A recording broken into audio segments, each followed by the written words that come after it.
Oke, headline, subheadline, dan body copy. Tas. Jadi guys, yang namanya headline dalam layout ada yang namanya headline, subheadline, dan body copy. Headline ini kalau misalnya di logo kemarin adalah ya brand name kalian. Dia harus menonjol. Dia nggak boleh kalah dibandingkan dengan ukuran icon. Karena itu kalau kalian lihat di surat kabar gitu kan, ukuran headline tidak akan tenggelam dari foto yang digunakan. Kecuali fotonya memang luar biasa penting. Sehingga tanpa headline pun fotonya sudah bisa bercerita. Tapi itu jarang sekali. Itu biasanya kematian tokoh, atau mungkin adakah tim negara yang dapat Piala Dunia, di mana orang awam udah pada tahu, tinggal dikasih kisah tambahan aja. Oke, itu headline nggak seberapa penting. Tapi most of the time, headline nggak boleh kalah dari iconnya. Nah, kalau kita lihat di sini, ada yang namanya headline. Ini konteksnya adalah dummy dari surat kabar ya. Headline utama, kemudian ada smaller headline. Smaller headline ini tidak persis di bawahnya sih.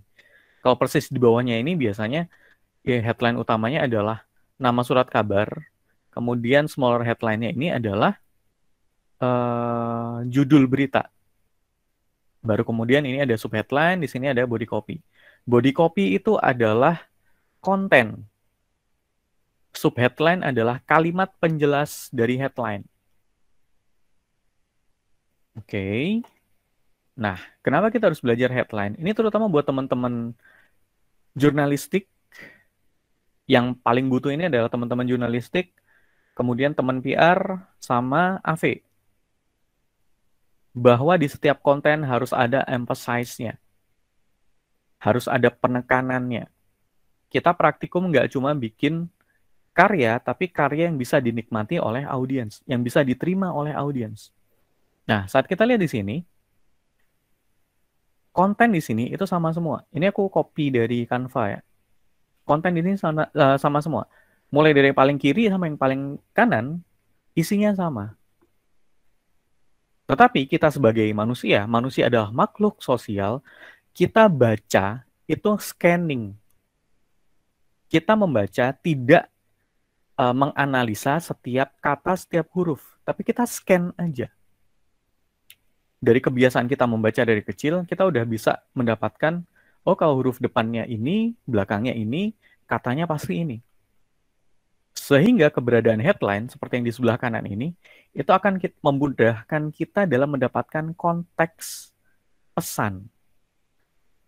Kita akan lebih mudah membaca pesan di layout sebelah kanan, paling kanan, dibandingkan yang paling kiri. Karena kita tahu headline-nya apa, mereka mau ngomongin apa gitu kan. Kemudian subheadline-nya seperti apa, yang dia akan menjelaskan on the moon ini apa. Berikutnya baru kalau misalnya kita butuh, baru kita akan baca body copy-nya.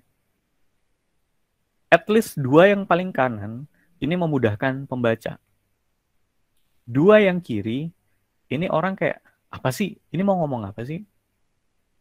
Terutama buat orang Indonesia yang udah males baca, dikasih yang layout paling kiri, udah pasti akan di swipe atau di skip. Jadi font size matters.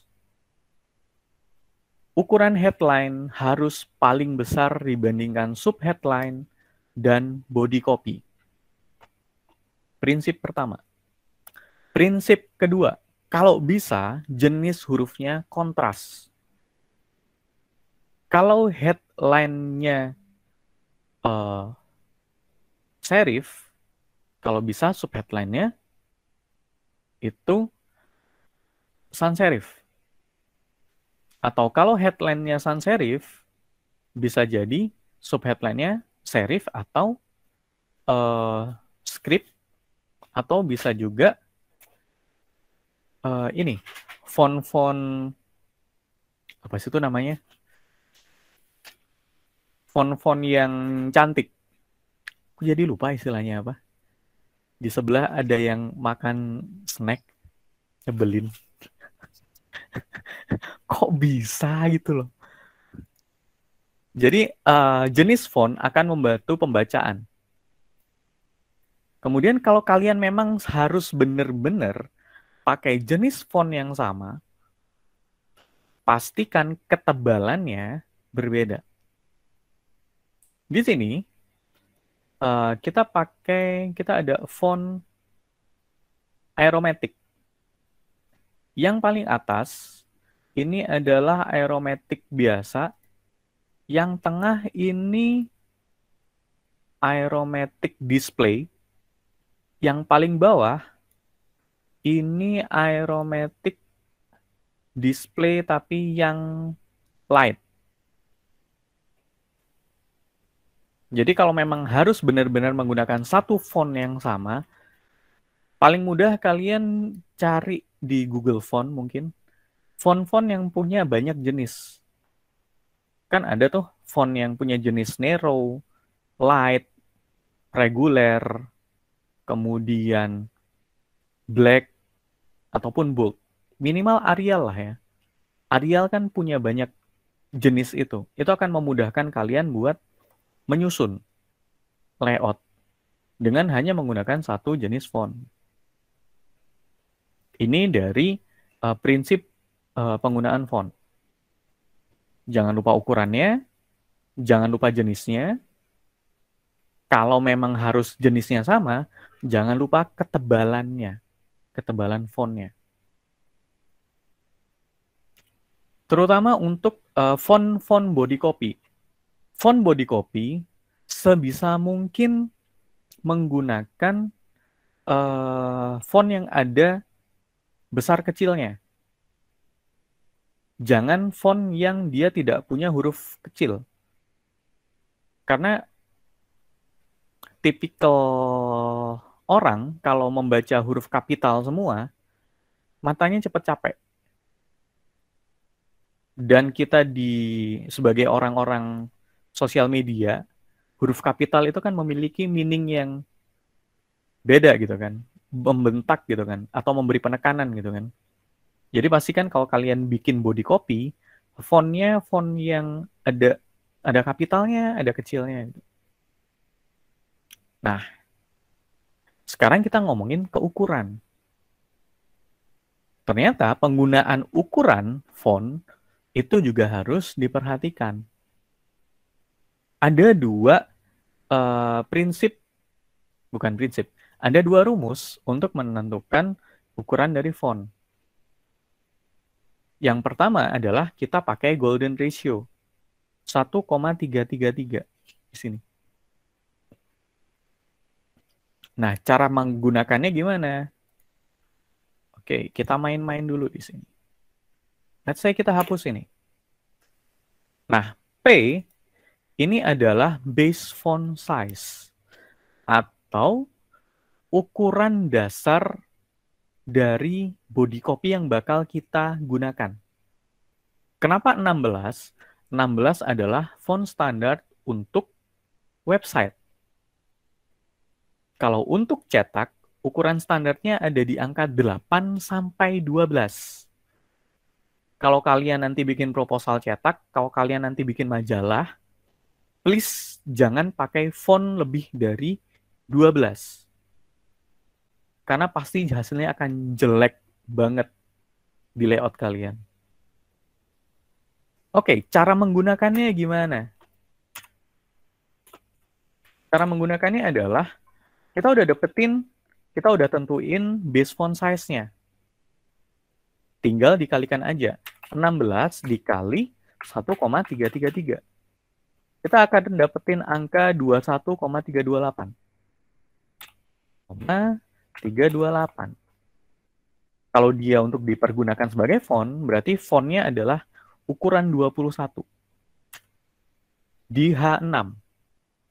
Atau font yang sedikit ukurannya di atas font standar. Kalau H5-nya berapa? 21,328 kali 1,333.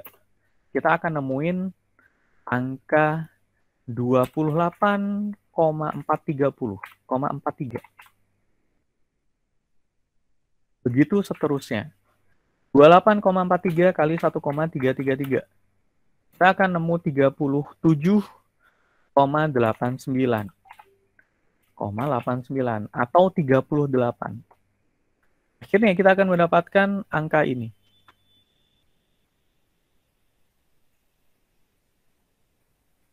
Ini kalau kita pakai prinsip golden ratio. Kita tentuin besaran font dasarnya, baru kemudian kita kalikan 1,33. Ini cara yang pertama. Penggunanya seperti gimana? Kayak gini. Yang pasti akan sama adalah body copy-nya. Ukuran body copy tidak akan berubah. Sementara ukuran headline dan subheadline pasti akan menyesuaikan.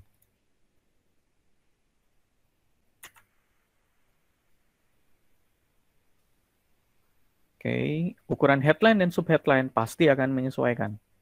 Kalau memang headline-nya butuh gede banget, ya mau pakai sampai 67 nggak masalah.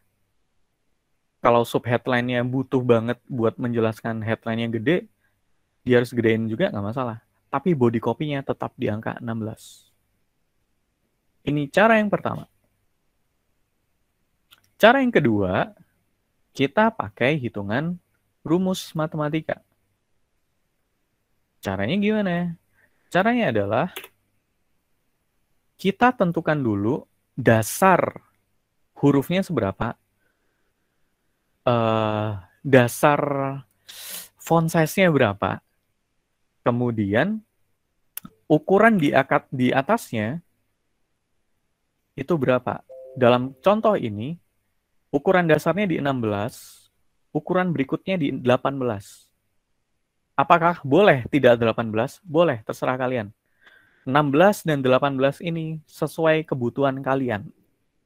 Cuma balik kayak tadi, kalau kalian ngerjainnya untuk website, minimal fontnya di 16 untuk website. Kalau untuk cetak, itu di angka 8 sampai 12. Untuk H6-nya terserah. Nah, kalau kita mau pakai ini, kita cara ngitungnya adalah di H6 dibagi P. 6, 18 dibagi 16. Kita bakal nemuin 1,125. Oke, bener kan? 1,125. Kalau gitu H5-nya berapa? Ya berarti tinggal sama kayak tadi. 18 kali 1,125. Kita akan nemuin angka 20,25. Fontnya berarti akan di 20. Kemudian 20,25 kali 1,125. Berarti dapat 22,78. Kalian bisa pakai 22, bisa pakai 23. Terserah.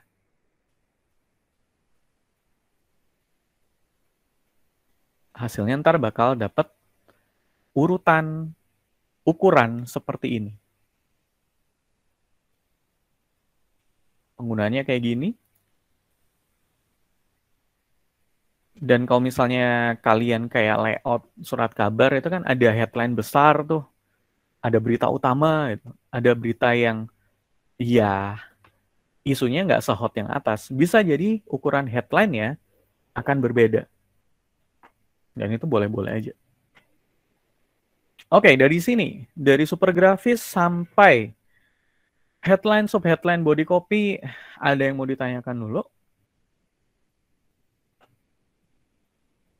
Ada yang mau didiskusikan dulu? Aman? Aku berusaha menggunakan bahasa yang sesimpel mungkin. Udah aman? Oke. Sejauh ini aman. Jadi penggunaannya di mana nih? Penggunaannya adalah saat kalian bikin konten untuk website dan untuk dicetak. Selain itu, relatif aman.